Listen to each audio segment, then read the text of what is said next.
Las tentaciones autoritarias. No permitamos el acceso de otro partido hegemónico.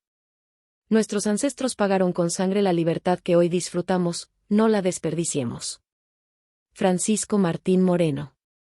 México nunca disfrutó las enormes ventajas de crecer en el contexto de una democracia ni por ende pudimos evolucionar en el marco de un Estado de Derecho.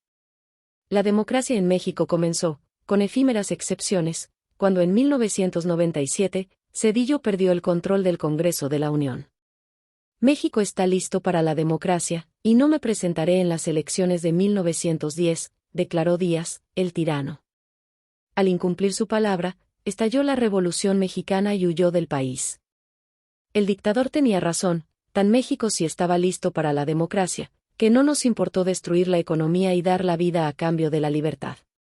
En 1920 Carranza intentó el maximato a través de Ignacio Bonillas.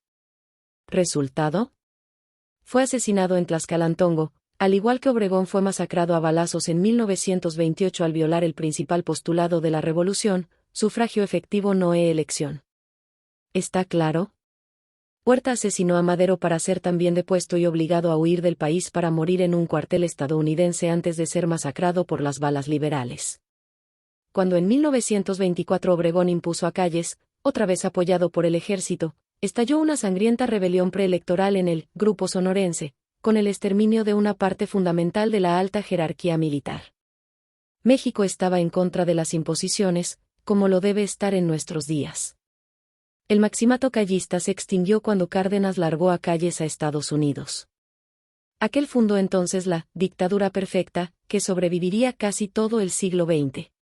Varios presidentes pensaron en reelegirse, pero la cultura política anti-reeleccionistas lo impidió. Las elecciones de 1958, 1964, 1970, 1976 y 1982 fueron inequitativas y los candidatos de la oposición carecían, en su mayoría, de solvencia política. En razón de las repetitivas crisis económicas finalmente se politizó la sociedad y empezaron a darse elecciones competidas. Sin embargo, a pesar del catastrófico movimiento del 68, de la devaluación del peso en 1976 y en 1982, entre otras más, el pueblo de México siguió votando incomprensiblemente por el PRI. A pesar de lo anterior, se crearon los diputados de partido para facilitar la presencia de los partidos de oposición en el Congreso, se emite la LOPE, la Ley Federal de Organizaciones Políticas y Procedimientos Electorales, se promulga el COFIPE, el Código Federal de Instituciones y Procedimientos Electorales, el IFE y el Tribunal Electoral del Poder Judicial de la Federación como órgano especializado en la materia, lo anterior, no como un obsequio del gobierno sino como una exigencia de la sociedad. La ciudadanización del IFE impulsó la democratización del país. 3 de 4 elecciones a partir de 2000 las ganaron candidatos opositores como Fox, Peña y AMLO. Nunca habíamos disfrutado una alternancia presidencial a lo largo de nuestra historia electoral como en los últimos 25 años. No debemos volver a padecer los horrores de un partido hegemónico, dueño de nuestra voluntad política, en contra de la diversidad ideológica de la nación. No podemos desperdiciar los esfuerzos de nuestros ancestros, quienes pagaron con su vida la libertad que hoy disfrutamos.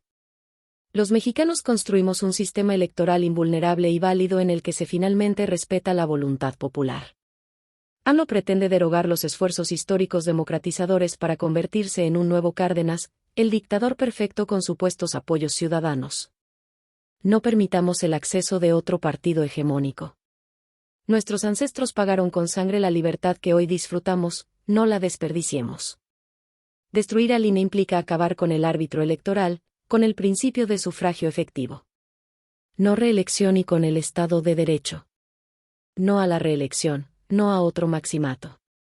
Defendamos al INE para no volver a ser un país de bárbaros. Cuando Díaz se opuso a la democracia, estalló la revolución y huyó del país. Cuando Carranza intentó un maximato, fue asesinado. Cuando Obregón violó la Constitución, fue asesinado. Cuando Calles intentó eternizarse en el poder fue largado a IU, aprendamos de la historia. Ninguno de ellos calculó el peligro de atentar en contra de nuestra democracia. ¿AMLO sí lo calcula bien?